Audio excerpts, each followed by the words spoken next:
Então, pessoal, como é que a gente iria entendendo já o cenário atual, né? Então, mais pensando aqui na nossa contemporaneidade, quem seriam os excluídos da terceira acepção, aqueles que não têm direitos a ter direitos?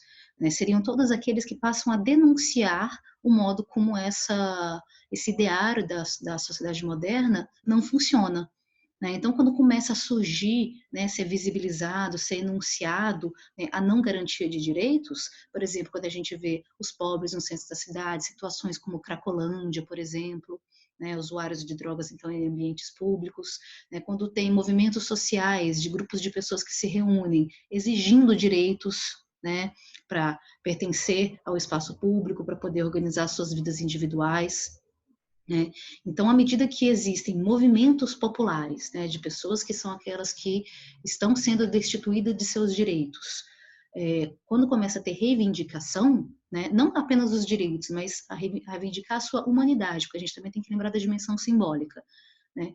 Quando essas reivindicações aumentam, isso começa a denunciar que o ideário, né, da universalidade da sociedade moderna, né, do ideário de liberdade, igualdade, fraternidade, que isso é falso, né, que essa sociedade moderna existe enquanto uma grande contradição, né, começa então, né, a ter uma oposição de busca de silenciamento. Então essas pessoas, né, que são as pessoas que estão denunciando, que estão visibilizando essa não garantia de direitos, isso começa a aparecer, começa a surgir, como a gente discutiu, né, um pouquinho no último debate sobre a questão da Covid-19, né, da escuta das dores das pessoas, não vem apenas, né, na escuta da questão do vírus, da infecção, né? Mas quando a gente vai escutar quem está angustiado com o vírus, é porque está angustiado porque não está podendo ficar dentro de casa, porque não pode fazer quarentena porque tem que trabalhar, ou porque está dentro de casa sofrendo violência doméstica e não pode sair, né?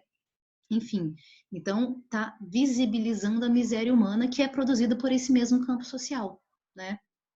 Então, o incluído necessário, que é o excluído necessário, que na verdade é esse incluído perversamente, ele passa a ser incômodo, ele passa a ser perigoso, né? Essas pessoas denunciando, criando, né, as chamadas balbúrdias, né, que vão questionando o funcionamento dessa ordem social, passam a ser vistas como uma ameaça à ordem. Né? Por isso que a gente começa a ver a terceira acepção começando a rolar, né, de extermínio dessas pessoas, quando a gente vê a violência, por exemplo, contra os movimentos sociais, né, de pessoas que estão ali para reivindicar direitos, mas que ao mesmo tempo existe uma outra ação de poder de vocês estão quebrando a ordem, vocês estão trazendo questionamentos que quebram a ordem. Então, busca-se silenciar essas pessoas. Esses seriam os excluídos da terceira acepção, né, que passam a ser os incômodos, né? Então, questionar a própria organização posta na sociedade, né, com a sua presença cada vez maior, né, desses excluídos, né, que vão sendo destituídos tanto dos seus direitos como cidadãos, quanto de sua humanidade, né, enquanto uma pessoa, enquanto um sujeito, enquanto aquele que pode ter voz no campo social.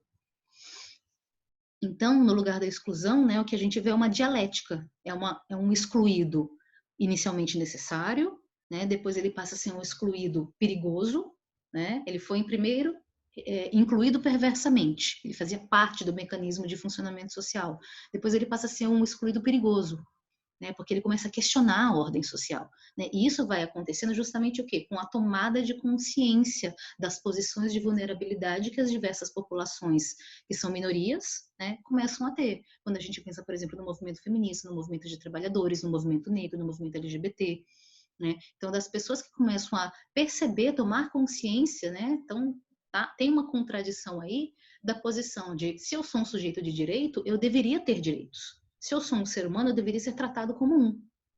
Né? Então, nessa ordem, começa-se a haver questionamentos com a tomada de consciência e isso começa a ser perigoso para a própria ordem. Então, aqueles que estão na posição de dominação começam a tentar silenciar esses grupos. Então, diante dessa problemática, né, a gente tem que pensar em três dimensões que a Bader Savaia também vai trazer para a gente. Né? Primeira é a posição objetiva da desigualdade. Né? As pessoas que são postas como desiguais, né, devido às suas condições, né, objetivadas no campo social. né? Seja porque não tem acesso à cultura, seja porque não tem acesso à educação, seja porque não tem acesso à habitação, seja por questões físicas, por questões de circulação, de pertença ao espaço público, ou seja, aquilo que é objetivamente colocado, ou seja, que é visível, a dimensão que a gente consegue enxergar no campo social, né? Então a gente está falando, e especialmente das estatísticas, quando a gente não consegue enxergar também, mas a gente consegue observar por meio de números, né? Uma segunda dimensão que a gente também precisa considerar é a questão ética da injustiça, né? Se todos deveríamos ser iguais, né, em direitos, seja em direitos políticos, em direitos sociais, em direitos como seres humanos, né? Quando a gente volta lá, né, aos artigos dos direitos humanos, da Carta dos Direitos Humanos, né? O que seria justo, então, é que todos fossem considerados iguais. Mas se não, nem todos são, isso não é justo, né? Então, isso é uma questão ética a se pensar, tá?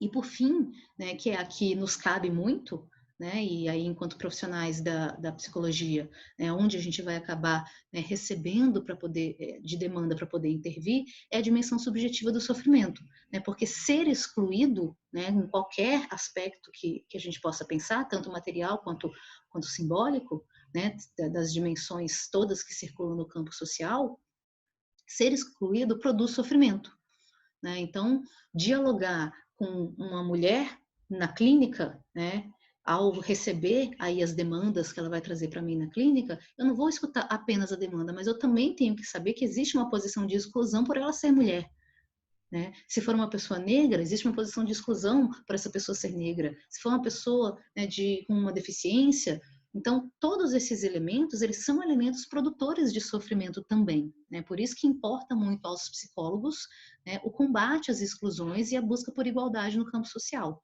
né? Porque existe uma dimensão subjetiva do sofrimento que é o que é menos visto, né, nos debates sobre exclusão. Geralmente se pensa no debate sobre exclusão a questão material, a questão objetiva, né?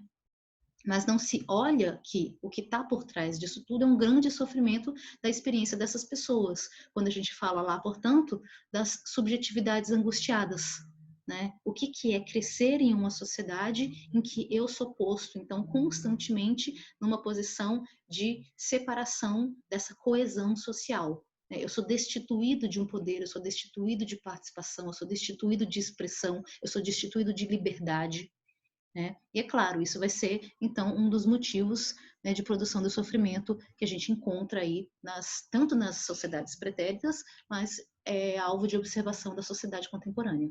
Tá?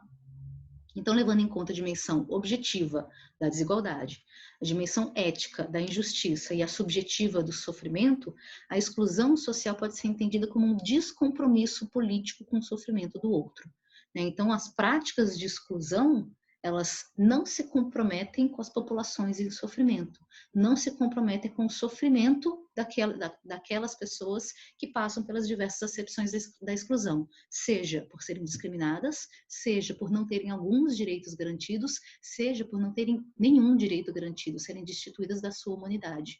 Então, a exclusão social, né, ela é descompromissada politicamente, e a gente está falando especialmente das micropolíticas, né, quando a gente fala das relações interpessoais, estão descompromissadas com o sofrimento das pessoas.